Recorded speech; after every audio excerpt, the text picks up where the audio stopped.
Muy bien, gracias. Gracias por regresar. Esta segunda parte va a ser mucho más rápida. Y también antes de comenzar quiero hacer un anuncio que se me olvidó al inicio. Lo tenía que hacer al inicio y se me olvidó, pero esto es muy, muy importante.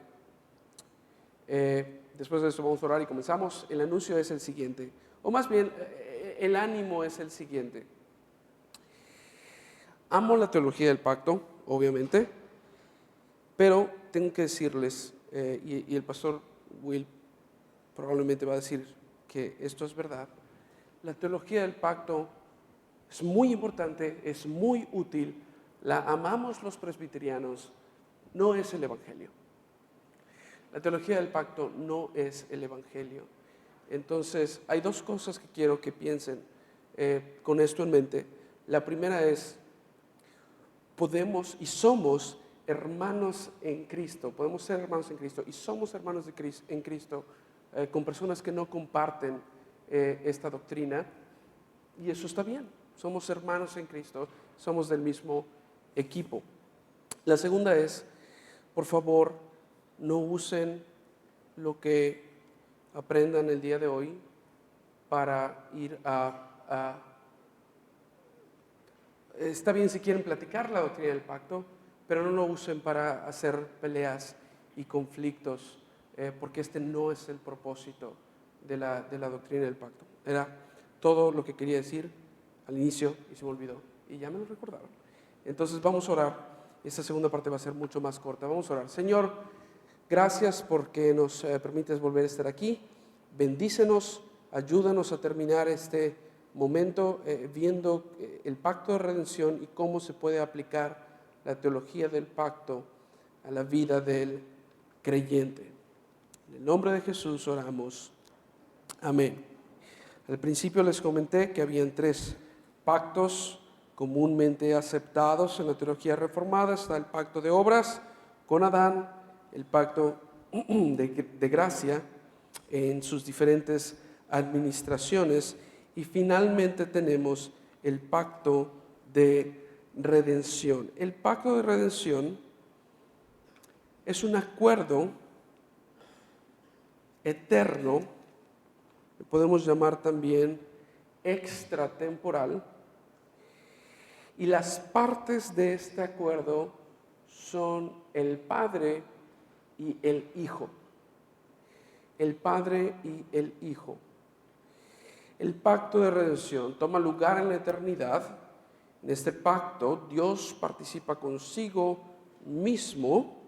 Dice el Salmo 110:1, dice el Señor a mi Señor, y este es David, el rey, el que está hablando. Dice el Señor a mi Señor, siéntate a mi diestra hasta que ponga tus enemigos por estrado de tus pies. Entonces tenemos argumentos bíblicos para mostrar estas interacciones entre el Padre y el Hijo. El Padre ha prometido entregarle al Hijo una novia pura y santa, como vemos en Apocalipsis 21, glorificándole de esta manera, que es lo que Juan ora en su última oración sacerdotal, lo que Jesús ora en el Evangelio de Juan, en la última oración sacerdotal en Juan 17. El Hijo por su cuenta ha prometido entregarse a sí mismo por esta novia, que es la iglesia, para la gloria del Padre, como vemos en el himno de encarnación que tenemos en Filipenses 2, 5 al 11. De este modo, Jesús cumple con las condiciones de este pacto, logrando la redención de los elegidos de Dios para la gloria de Dios.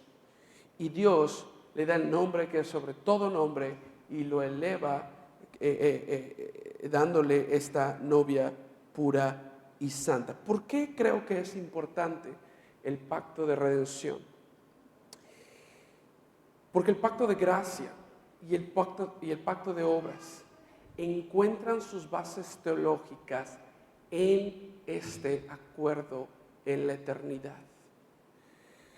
Cuando llegue a su casa esta noche, le invito a que lea el primer capítulo de Efesios. En el primer capítulo de Efesios, que es un capítulo que comúnmente se utiliza para hablar de la predestinación y cómo hemos sido elegidos en Cristo desde la eternidad. Ya con estas categorías de pactos, ver cómo hay cosas que sucedieron y tuvieron lugar desde la eternidad y que también tenemos que dar una explicación para ellas. Efesios capítulo 1 versos 3 al 14 nos muestra cómo cada persona de la Trinidad tiene una función específica en la redención del pueblo de Dios, y es esto lo que nosotros llamamos un pacto de redención, un pacto de salvación extratemporal en la eternidad. El corazón de la teología del pacto entonces es que aquello para lo que fuimos creados será cumplido. Tener una relación con Dios como nuestro Dios y Padre. Seremos su pueblo y Él será nuestro Dios. Seremos sus hijos y Él será nuestro Padre. Y esta fórmula se repite en Génesis, en Éxodo, en Levíticos, Ezequiel, Jeremías, 2 de Corintios, Apocalipsis, por todos lados en la Escritura. El corazón de la teología del pacto es: yo seré tu Dios, ustedes serán mi pueblo. En este sentido, la teología del pacto nos muestra la iniciativa de Dios para entrar en comunión con nosotros. ¿Cuál es el resultado? El resultado es la adoración. El resultado es adorar al Dios del pacto. Ahora, cuando hablamos de la teología del pacto en la práctica, y tenemos este corazón de la teología del pacto que es: yo seré su Dios, ustedes serán mi pueblo, la pregunta que tenemos que hacernos es: ¿qué significa esto? O más bien, ¿cómo se ve esto en la vida diaria? ¿Cómo vivimos esta verdad de que Dios verdaderamente es nuestro Dios y de que nosotros somos el pueblo de Dios? Vamos a ver solo algunas de las consecuencias prácticas y al final vamos a tener un tiempo para hacer preguntas si alguien tiene necesidad o tiene alguna duda más específica. La primera aplicación práctica es que tenemos esto. Tenemos un documento pactual. Tenemos un documento que ha sido inspirado por Dios, según de Timoteo 3:16, según de Pedro capítulo 1, 19 al 21. Tenemos un documento que viene del rey, que viene de aquel que establece el pacto y que dicta cómo debe vivir la comunidad del pacto.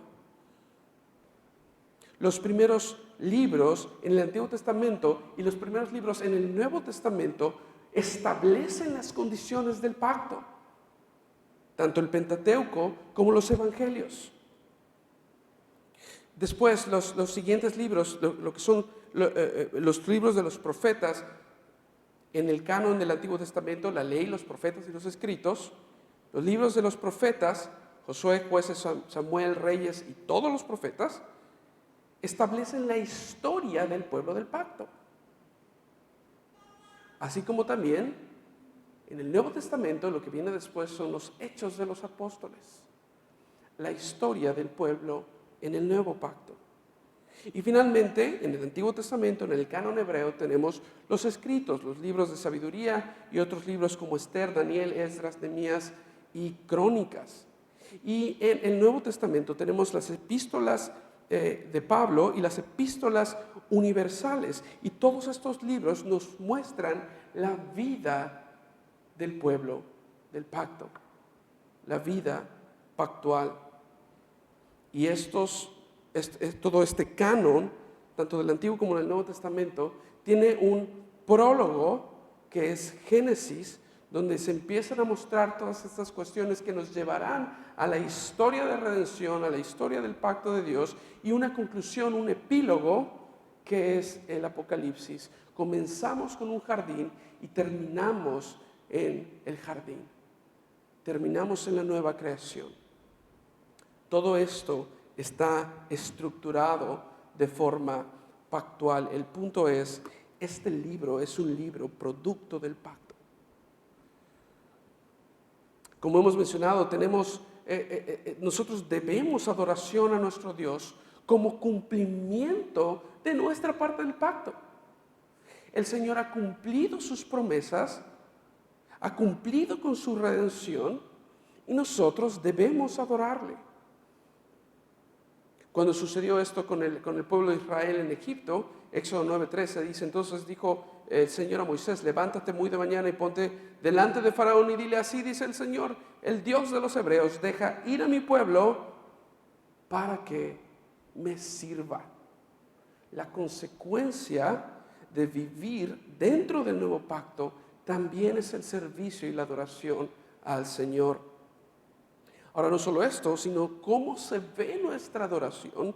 Quien decide los elementos de la adoración no es nuestra parte, sino la parte del Señor. Es el Rey el que regula la adoración que Él desea obtener. En este mismo pacto con Moisés, después de darles todas una lista bastante detallada de las cosas que tenían que hacer en adoración y cómo habrían de acercarse al Señor, en Levítico capítulo 10, los hijos del sacerdote rompen estas reglas, se acercan de una forma y ofrecen un fuego extraño que el Señor no había pedido. Y lo que sucede es que ellos son consumidos con fuego y mueren. ¿Quién decide la adoración? Lo decide el Dios del pacto. Por eso nosotros en esta iglesia predicamos, cantamos, oramos, leemos las Escrituras, porque es lo que el Dios del pacto ha inspirado y ha pedido como adoración. Aspectos prácticos en oración y consejería. Una de las ventajas que tenemos al poder observar y aceptar la teología del pacto es que podemos orar las promesas de Dios. Podemos orar el cuidado del Señor sobre nuestros hijos, porque Él ha prometido ser fiel a miles de generaciones con aquellos que le aman, como está en Éxodo 20. Nosotros que creemos en la teología del pacto no tenemos problema con orar esas promesas. Y no solo con orar esas promesas, sino como utilizarlas como herramienta de consejería. ¿Cuántas veces no hemos escuchado historias de hijos en nuestra comunidad que por algún momento abandonan la fe? Nosotros podemos orar las promesas del pacto para que el Señor traiga de vuelta a estos niños que en algún momento fueron bautizados y fueron presentados como parte del pueblo de Dios. No solamente por nosotros y por nuestro gozo y felicidad, que por supuesto vendrán, si esto sucede, pero para que el Señor del pacto preserve su santo nombre. Nosotros podemos apelar a Dios de esta manera. Sacramentos y membresía. Cuando hablábamos de la circuncisión, hablábamos que parte de lo que hacía la circuncisión como señal del pacto era delimitar quiénes estaban dentro y quiénes estaban fuera de la comunidad del pacto. De hecho, Moisés no circuncida a sus hijos y casi muere por eso, y tiene que circuncidarlos de forma extemporánea para cumplir con esta cuestión del pacto, porque el Señor estaba tratando con ellos como si no fueran parte de la comunidad. Una de las cosas que nos enseña esto es que el bautismo, te voy a explicar, que viene como señal que reemplaza la circuncisión. Para aquel que ha entendido, y estas palabras son importantes, para aquel que ha entendido, no es opcional, no es una comodidad, es un mandato de parte del Señor. Otra vez, para aquel que ha entendido, o para el que ha aceptado esta doctrina. Es diferente en rebeldía o en apatía, no querer bautizar a un niño o no querernos bautizar si hemos llegado como adultos a la iglesia del Señor. Es diferente eso a simplemente no me ha quedado claro, no lo puedo ver en la palabra y por temor a mi Señor, por querer obedecerle, no lo haré hasta que yo lo pueda ver claramente. Entonces, por favor, no se vayan acá diciendo que dije que todos tienen que bautizar a sus hijos. No, que todos tienen que bautizar a sus hijos. Entonces, ¿por qué bautizamos niños? Trataré de explicar esto comenzando por el argumento en contra. El argumento en contra es que como estamos en un nuevo pacto, como dice Jeremías 31, 31 al 33, parte de las condiciones de este nuevo pacto es que el pueblo de Dios es un pueblo santo. Es decir, ciertamente, hermanos que no bautizan niños van a aceptar que en los pactos anteriores, en las administraciones anteriores, las personas bautizaban a sus hijos y eso estaba bien, pero el nuevo pacto está formado exclusivamente por creyentes.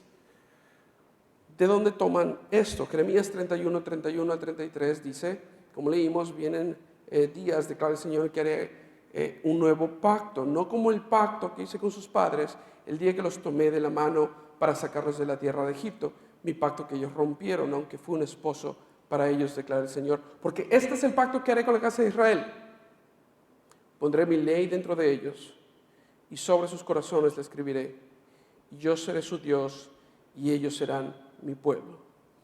Generalmente, este es uno de los textos que se dan para mostrar si alguien está en el nuevo pacto, es porque él ya comprende estas cuestiones del nuevo pacto, porque acá dice, nadie tendrá que enseñarles.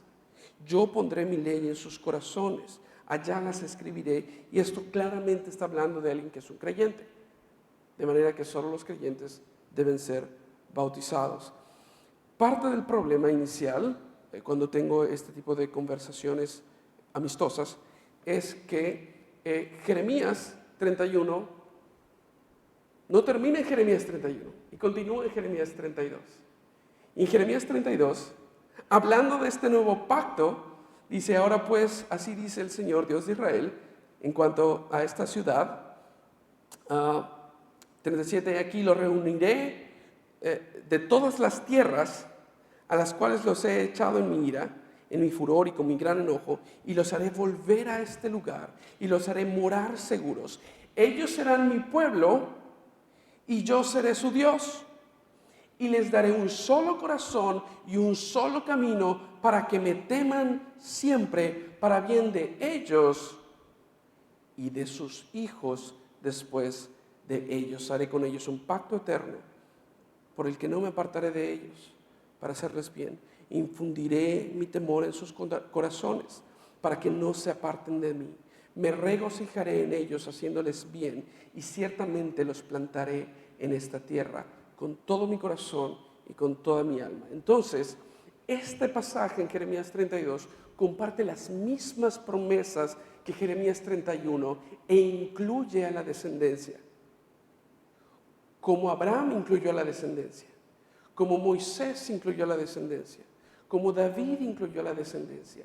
El nuevo pacto también, lo que nos dice Jeremías es, incluye a la descendencia. Y después lo vemos en la práctica en Hechos 2, cuando Pedro, después de hablar una y otra vez de cómo el Señor ha estado cumpliendo las promesas, en su primer discurso, Pedro usa Joel para mostrar que el Señor ha cumplido y ha traído este nuevo pacto del cual Joel también habla. Y dice, arrepentíos y sed bautizados, cada uno de vosotros en el nombre de Jesucristo, para perdón de vuestros pecados, y recibiréis el don del Espíritu Santo, porque la promesa es para vosotros y para vuestros hijos y para todos los que están lejos, para tantos como el Señor nuestro Dios llame. Además, en Hechos 15 tenemos de forma explícita que la circuncisión ya no es necesaria. Esto es bastante importante porque la circuncisión de una forma limitaba a aquellos que recibían la señal del pacto. Los limitaba a un 50%. Las mujeres no podían recibir la señal del pacto. Si es cierto, y yo creo que lo es, que el bautismo ahora toma el lugar de la circuncisión, estamos hablando de un pacto que es más inclusivo y no menos inclusivo. Incluye más personas y no menos. Incluye mujeres. Incluye gentiles. Si no incluyera niños, yo creo que debería haber un pasaje explícito donde esto que ha sido tan prevalente por todos los pactos que hemos visto, desde la promesa de descendencia a la mujer en Génesis 3 hasta los profetas y después en Hechos, creo que debería. Una de las preguntas que hago a mis hermanos, y tengo muy buenos amigos y hermanos bautistas, hoy en la mañana prediqué en una iglesia bautista que amo. Una de las preguntas que hago es: si eres un judío, si eres parte del pueblo de Dios y has vivido con esta tradición de miles de años de incluir a niños en el pacto que hay con el Señor, ¿cómo interpretarías estas palabras? La promesa es para ustedes y para sus hijos. Otro de los argumentos es que un requisito es la fe personal para la señal del pacto. El problema es que ciertamente Romanos 4:11 nos dice, hablando de Abraham, él recibió la señal de la circuncisión como sello de la justicia de la fe que tenía mientras aún era incircunciso, para que fuera el padre de todos los que creen sin ser circuncidados, a fin de que la justicia también fuera imputada a ellos. Ciertamente, Abraham recibe la señal del pacto, el sello de la justicia de la fe, cuando cree. Amén. Y todos mis hermanos bautistas también dirían amén. El problema es que esta misma circuncisión, que también es el sello de la justicia de la fe, esta circuncisión se puso a los hijos. Es el mismo símbolo, la misma representación. Abraham la recibe después de tener fe, los hijos lo reciben antes de mostrar esa fe. El argumento entonces no prueba que en el nuevo pacto el creyente tenga que primero manifestar fe, porque tenemos precedente bíblico que muestra algo distinto. En fin, al final de cuentas yo creo que con toda la evidencia bíblica que existe, creo que la carga de la prueba está en la persona, o el que tiene que demostrar por qué dejamos de hacer algo, por qué nos detenemos, está en quien dice, ya no vamos a incluir a los niños. Sería diferente si nunca se hubieran incluido a los niños. Sería una historia distinta. Pero si constantemente hemos estado haciendo esto como parte del pueblo de Dios, nos encontramos con un pacto que ahora es más inclusivo, no menos inclusivo. Si la cuestión del sello de justicia por la fe en el Antiguo Testamento lo recibían los que creían y también los infantes, yo no tengo que hacer nada distinto para continuar bautizando niños. El que me tiene que convencer es el que quiere dejar de aplicar la señal del pacto a los niños. Y la relación entre la circuncisión y el bautismo, creo que claramente la vemos en Colosenses 2:11. En él también, hablando de Jesús, en Jesús también, porque estamos unidos a él, fuisteis circuncidados con una circuncisión no hecha por manos, al quitar el cuerpo de la carne mediante la circuncisión de Cristo. Y aquí está lo interesante, ¿cómo fuimos circuncidados en Jesús? Y Pablo nos dice en el verso 12, habiendo sido sepultados con él en el bautismo, en el cual también habéis resucitado con él, por la fe en la acción del poder de Dios, que le resucitó de entre los muertos.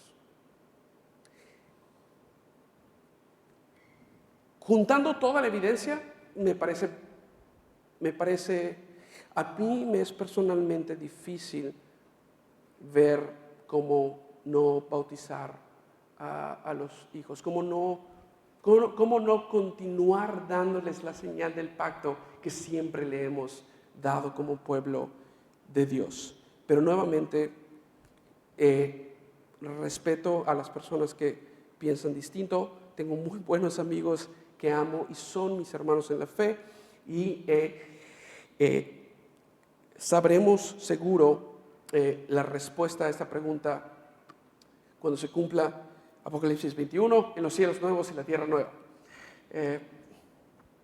Mientras tanto, seguiremos platicando amablemente. Una de las últimas cosas que quiero comentar acerca de la aplicación es algo que no nos gusta escuchar quizá, que es la cuestión de la disciplina bíblica.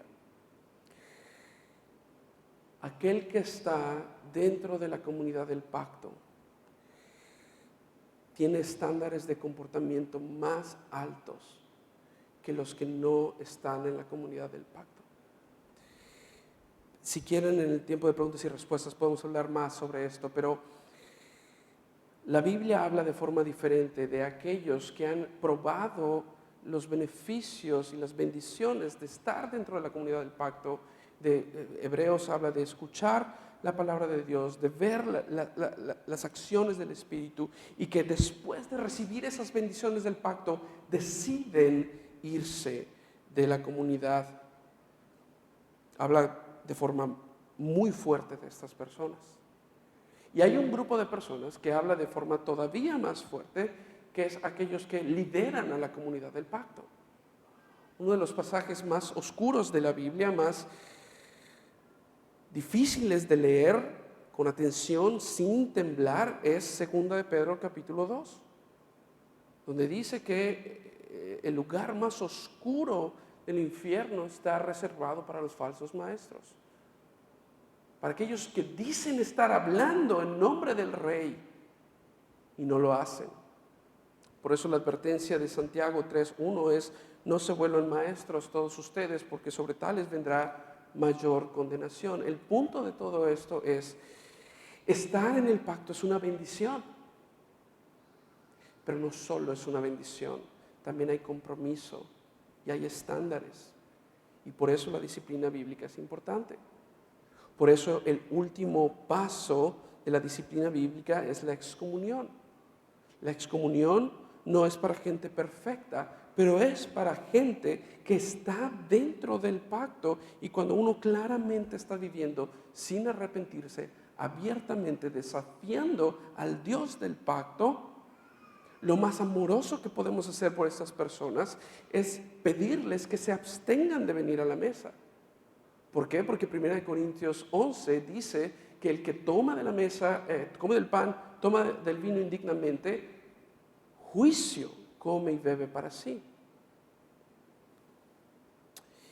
Y finalmente, fuera de la iglesia, la mayoría de las cosas de las que he hablado se viven domingo a domingo, pero fuera de la iglesia, el pueblo del pacto vive de forma distinta, atendiendo a la gracia que el Señor nos ha dado en Cristo y para su gloria. El pacto que hizo Dios en el monte Sinaí, este pacto de gracia, de ser un pueblo puro y santo, lo vemos nuevamente en 1 de Pedro, capítulo 2, versos 9 y 10. Estas mismas palabras Pedro las cita y las aplica a la iglesia del nuevo pacto. Otra vez uniendo así los pactos. Dice: pero vosotros sois, está hablando a la iglesia de gentiles, ustedes son linaje escogido, real sacerdocio, nación santa, pueblo adquirido para posesión de Dios, a fin de que anunciéis las virtudes de aquel que los llamó de las tinieblas a su luz admirable. Pues vosotros en otro tiempo no erais pueblo, pero ahora sois el pueblo de Dios. No habíais recibido misericordia, pero ahora habéis recibido misericordia. Nosotros, como pueblo del pacto, debemos vivir vidas distintas. Déjenme leer un último texto y con esto vamos a cerrar este tiempo.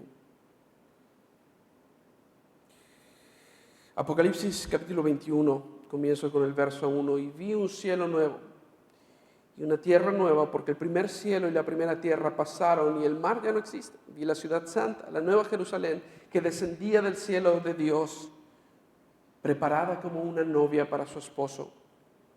Entonces oí una gran voz que decía desde el trono: he aquí el tabernáculo, la habitación de Dios está entre los hombres, y Él habitará entre ellos, y ellos serán su pueblo, y Dios mismo estará entre ellos. Él enjugará toda lágrima de sus ojos, y ya no habrá muerte, no habrá duelo, ni clamor, ni dolor, porque las primeras cosas pasaron. Y el que está sentado en el trono dijo: he aquí, yo hago todas las cosas nuevas. Y añadió: escribe, porque estas palabras son fieles y verdaderas. También me dijo: hecho está, yo soy el alfa y omega, el principio y el fin. Al que tiene sed, yo le daré gratuitamente de la fuente de agua de vida. El vencedor heredará estas cosas, y yo seré su Dios, y él será mi hijo.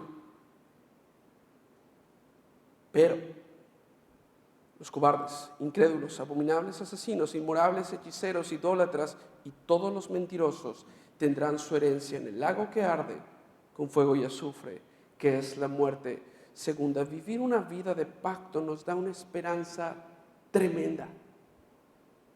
Viendo las promesas que Dios ha cumplido con su pueblo, podemos esperar en Él, vivir en Él, clamar a Él, clamar al Dios de pacto hasta que Él vuelva. Pero la teología del pacto también nos confronta.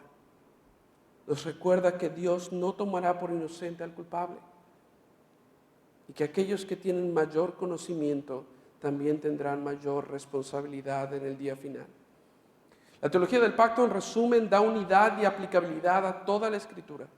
Nos recuerda y confronta con nuestro estatus delante de Dios y nos anima a confiar en Él, viviendo una vida de obediencia, devoción, amor al Dios que nos ha elegido para una relación con Él. Al final, en los cielos nuevos y la tierra nueva, el corazón de la teología del pacto será cumplido. Él será nuestro Dios, nosotros seremos su pueblo, todo de forma perfecta para su gloria y nuestro gozo. Vamos a orar. Señor, gracias por tu palabra, gracias por muchas personas que han trabajado arduamente en pensar y clarificar esta teología y mostrarnos cómo todo tiene sentido y todo está unificado a través de la teología del pacto. Señor, permite que nosotros podamos aplicar esto de forma práctica en nuestras vidas, que pensemos en esto diariamente. Y Señor, también te quiero dar gracias por esta iglesia, por todos los que estuvieron involucrados en la realización de este evento. Te pido que los bendigas, te pido que bendigas a la iglesia, que tú la prosperes y que continúe proclamando el evangelio del Dios de pactos. En Cristo Jesús oramos. Amén. Tenemos unos minutos para preguntas. No sé si hay algún micrófono disponible. Solamente pueden levantar su mano y se les lleva el micrófono. No les prometo poder contestarlas, pero pueden preguntar.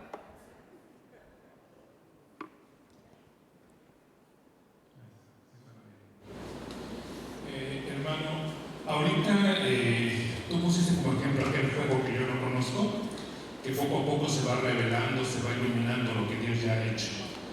En este concepto de la teología del pacto, ¿cómo nosotros podemos distraernos, o más bien cómo podemos observar lo que se está iluminando en estos tiempos tan difíciles? Lamentablemente la iglesia se ha montado en este concepto de que todo está mal, que va de mal en peor, que qué tristeza, que ya viene la segunda venida de Cristo, y en lugar de celebrarlo, nos aferramos. Claro, es una excelente pregunta. Nos montamos en este discurso de pesimismo, y ciertamente pues en el área de consejería no prometemos a un Dios que nos va a hacer felices, ¿verdad? Porque en las luchas, en las pruebas, la iglesia sigue caminando. Mi pregunta concreta sería: ¿cuál sería el concepto al que puede voltear la iglesia que se está iluminando en este avance y en este encuentro que tenemos que Cristo vive? Creo que, gracias, excelente pregunta. Y una de las aplicaciones prácticas de ver la palabra de Dios como un documento pactual es poder decir, de forma general, la historia completa de la humanidad se nos ha revelado en Cristo y en su palabra. Entonces, podemos afirmar la realidad de que estamos viviendo tiempos difíciles de la cultura y tiempos difíciles para la iglesia. Y sin embargo, no por eso perder la esperanza, porque aquí tenemos el final de la historia, que es el que acabo de leer. Y en el final de la historia, en esta cuestión de iluminación, se nos ha iluminado el capítulo final y es un capítulo de gran gozo y celebración. Y creo que la teología del pacto puede ayudar mostrando dos cosas. Primero, la realidad de que estas promesas futuras se nos han revelado y son buenas noticias. Y segunda, podemos voltear al pasado y ver el patrón del Señor, cómo ha cumplido siempre lo que promete. Siempre ha cumplido lo que promete. Y ciertamente podemos decir, estamos viviendo un momento duro para la iglesia. No es la primera vez. Vean a los profetas, vean el exilio, vean al pueblo en Egipto. No es la primera vez. Vean la persecución en Hechos. No es la primera vez. Pero el Señor ha sido fiel a sus promesas. Y entonces podemos confiar en las promesas futuras. Es una excelente pregunta. Muchas gracias.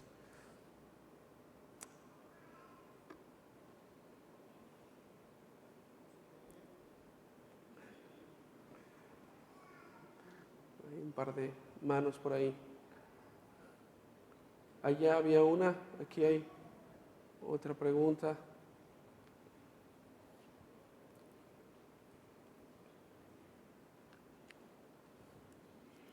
Buenas noches. A ver si comprendo bien. Yo sí traía dudas con el bautismo de infantes. Bueno, de por sí, pues mis hijos no se bautizaron de chavitos. Aclaremos, ya me faltan, ¿no? Pero algo que estoy descubriendo ahorita con esto de la teología del pacto, y tuvimos un mes acerca de todo esto, que me hizo comprender más, es cómo puede moderar la iglesia. Con lo último que dijiste es que hay beneficios, y mencionaste una palabra, debe haber, ¿dónde está? Al igual que la circuncisión, gente comprometida y no que lo haga como una tradición o una apatía. Sí, ¿qué medidas se pueden tomar como iglesia? Porque de repente siento que hay gente que no lo toma. Sí, es un sentir, claro, que es así como que una tradición. Pues pertenezco a la iglesia, voy a bautizar a mi hijo. O sea, lo siento si estoy siendo muy directa. Y a veces es desesperante porque entonces esto viene desde casa. O sea, es a lo mejor estoy bautizando a mi hijo, pero no me estoy comprometiendo con la iglesia. Entonces, ¿cómo la iglesia puede tomar? No es una medida, no sé cómo expresarlo, de tal forma que puedan entender esto último que dijiste, que hay beneficios, pero también hay confrontación y también hay juicio, ¿no? O sea, para que no sea tomado tan en vano, o sea tomado como una tradición más que como un compromiso. No sé si me expliqué. Sí. Estoy buscando un texto, creo que es Primera de Tesalonicenses 2:15.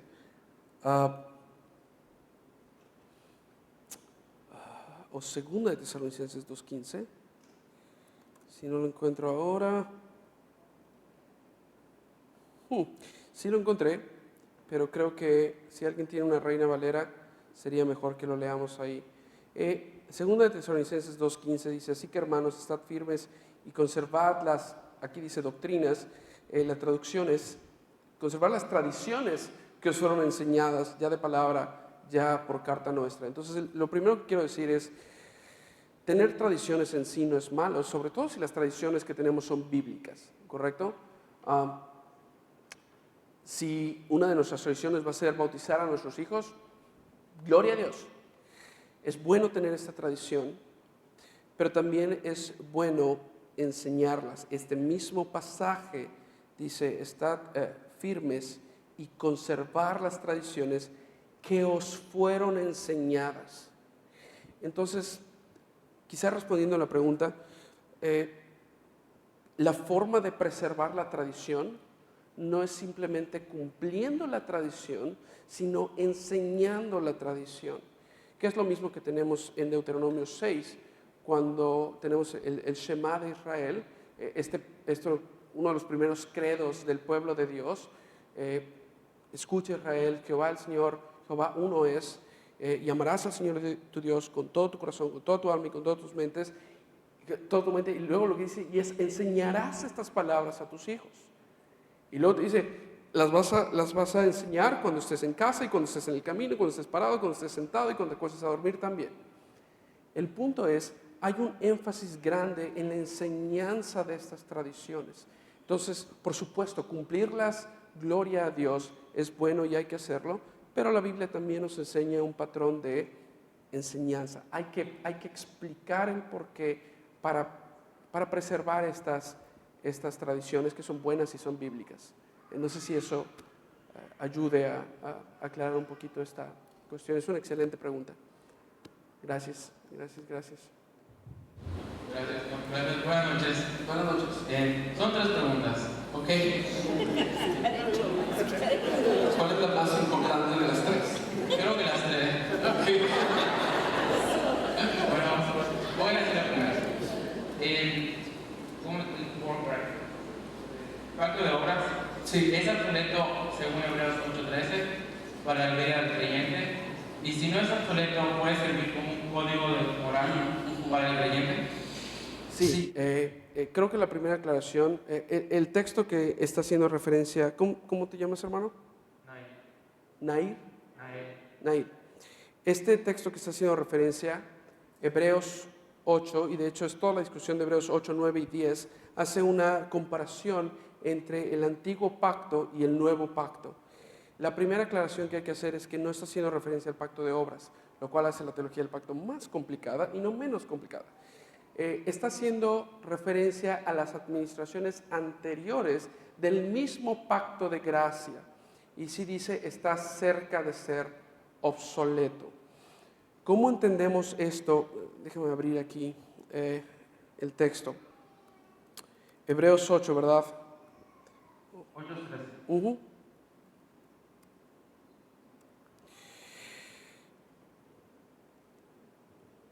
Cuando él dijo un nuevo pacto, hizo anticuado al primero, y lo que se hace anticuado envejece y está próximo a desaparecer. Paradójicamente hay cosas que nos ayudan y cosas que nos hacen la vida más difícil a los teólogos del pacto aquí. La primera es que une todas las administraciones del antiguo pacto como uno solo. Habla de el primero. Pacto con Abraham, Moisés y David, todo eso un pacto. Por otro lado, sí dice que lo hace anticuado y envejece y está próximo a desaparecer. ¿Cómo entendemos esta relación entre las antiguas dispensaciones del pacto de gracia y el nuevo pacto en Cristo Jesús? Una muy buena explicación, que no es mía, es de un profesor, es que podemos pensar en el pacto de gracia en sus antiguas dispensaciones como si fueran los planos de una casa. Cuando tú ves los planos de una casa, sabes que es una casa, sabes cómo se va a ver una casa, tiene todos los detalles de la casa, tiene las medidas exactas de la casa, pero no puedes vivir allá. El propósito de esos planos no es el cumplimiento del propósito de la casa. El propósito de esos planos es apuntar hacia la casa. Cuando tú construyes la casa, ¿correcto? Si tú ves los planos de la casa y ves la casa, nadie tendría el problema de decir, sí, es la misma casa. Es la misma casa. Ahora, esta casa construida, esta está hecha para que yo pueda vivir allá. En ese sentido, el nuevo pacto es mejor que las antiguas administraciones del pacto de gracia. Las antiguas administraciones del pacto de gracia apuntan al cumplimiento que ahora tenemos en Cristo Jesús. Y en ese sentido, cuando tenemos lo real, cuando tenemos lo bueno en Cristo Jesús, en ese sentido, las antiguas administraciones son obsoletas, porque si servían para apuntar a Cristo y Cristo ya vino, pues ya es obsoleto, ¿correcto? Porque ya cumplieron su propósito. El error que podemos cometer cuando vemos este tipo de textos es pensar que porque uno desaparece y es obsoleto, eso significa que es malo. No significa que es malo, significa que ya cumplió su propósito. ¿Okay? Pero es una excelente pregunta. Gracias. Y entonces, ¿cómo puedo entender la administración de las dispensaciones según la teología del pacto? ¿Cómo las podemos entender? ¿En qué sentido? ¿Cuál es su propósito? Sí, un poco más allá. Sí, bueno, su propósito es poco a poco y de forma paulatina iluminar aquel que iba a cumplir la promesa de Génesis 3:15. En ese sentido, tenemos este mismo pacto en diferentes administraciones históricas. Estos tres personajes son distintos y son pactos distintos porque son momentos de la historia distintos, ¿correcto? Pero todos nos apuntan y nos dan un poquito más de luz sobre aquel Mesías que iba a venir. Entonces, en ese sentido, todos son buenos y todos cumplen su propósito y al mismo tiempo, cuando el Mesías viene, son obsoletos porque ya tenemos al Mesías. Sí. Ok, y puedo decir, bueno, es que he leído cerca un poquito del pacto, puedo decir que según el pacto, el pueblo de Israel ha sido reemplazado por la iglesia. Claro. Esa es una excelente pregunta y lo primero que debemos saber es que hay muchas posturas aún dentro de la teología del pacto y todos somos reformados en estas posturas e incluso dentro de la iglesia presbiteriana reformada podemos tener distintas posturas. Yo personalmente no creo en se le llama teología de reemplazo, porque Pablo en Romanos nos habla que hemos sido añadidos a la vid, y no que hemos reemplazado a una vid, no quita la vid de raíz en la imagen que nos da Pablo y siembra una nueva, sino que nos une a la vid que ya estaba allá. Y el otro argumento es nuevamente la cuestión de ser más inclusivos y no menos. El nuevo pacto no excluye a Israel.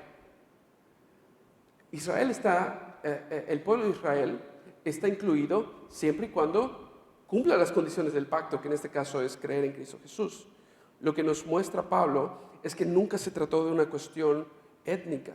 Otro argumento es, en el antiguo pacto, ciertamente era una mayoría étnica israelita, pero también tenemos otros personajes que parecen mostrar fe en el Dios de Israel. Y uno de los mejores ejemplos es Ruth la moabita. Ella era mujer, era moabita, no hay señal de circuncisión, pero claramente podemos ver su fe y ella forma parte de la comunidad del pacto. Y nuevamente en Gálatas vemos que Pablo habla en Gálatas 6, al final Pablo habla de la iglesia como el Israel de Dios.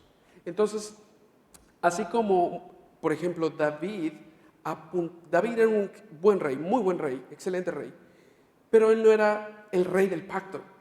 Él era una figura que apuntaba al rey que había de venir. Moisés fue un excelente profeta, uno de los más grandes profetas. Pero él no era el profeta del pacto, él apuntaba a Cristo como profeta. De la misma manera, Israel es el pueblo del pacto, pero no es ultimadamente el pueblo del pacto. Es una figura que apunta a una multitud, como dice Apocalipsis, capítulo 5, una multitud de toda lengua, de todas naciones que forman parte de la comunidad del pacto. Entonces yo no creo que hayamos reemplazado a Israel, creo que hemos sido añadidos a aquellos que han depositado su fe en el Mesías. De nada. Vamos a ver qué hora es. Una última pregunta. Hace un rato, no sé si te diste cuenta, mencionaste nada más en lo que es el pacto de redención, que es hecho nada más entre el Padre y el Hijo. Involucra a la tercera persona de la Trinidad, que yo había entendido que es la Trinidad que está en el pacto de redención, ¿no? Entonces, como solo mencionaste específicamente el Padre y el Hijo, entonces me dijo, ¿cómo? Depende a quién le preguntes. Una de las primeras cosas que mencioné cuando iniciaba la plática sobre los pactos es que hay muchas cosas que no son tan claras como nos gustaría. Claramente podemos ver pasajes donde el Padre y el Hijo están interactuando. Mencioné uno en el Salmo 110, tenemos otro en Zacarías 16. Claramente podemos ver la interacción entre el Padre y el Hijo. Entonces, dentro de las personas que aceptan el pacto de redención, todos van a aceptar que el Padre y el Hijo forman parte de esas dos partes del pacto. Por otro lado, verdaderamente el Espíritu está involucrado en la redención del pueblo de Dios. Y el Espíritu es una persona de la Trinidad, ¿correcto? Mi convicción es que el Espíritu también forma parte del pacto de redención, pero con honestidad tengo que decir, no lo vemos tan claramente como la relación entre el Padre y el Hijo.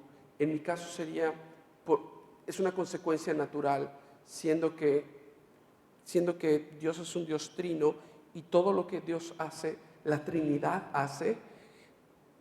En otras palabras, lo que quiero decir es, cuando se hizo este pacto en la eternidad entre el Padre y el Hijo, el Espíritu Santo no estaba sentado en la banca viendo qué estaba pasando.